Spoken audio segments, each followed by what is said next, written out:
ExpertOption graph types.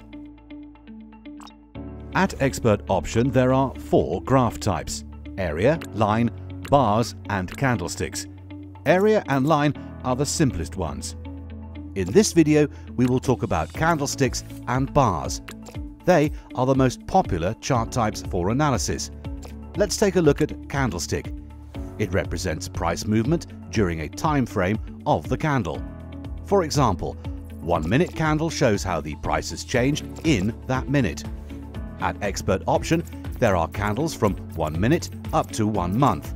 A candle's body shows the opening and closing prices of the current time frame. Each candle also has a wick which shows the maximum and minimum prices. This is a bullish candle. It shows an uptrend. Bearish candles, on the contrary, show a downtrend. Bars are almost the same. They also show opening, maximum, minimum and closing prices. Bars and candles are used for various trading strategies that will be explained in our next videos. ExpertOption wishes you a successful trading.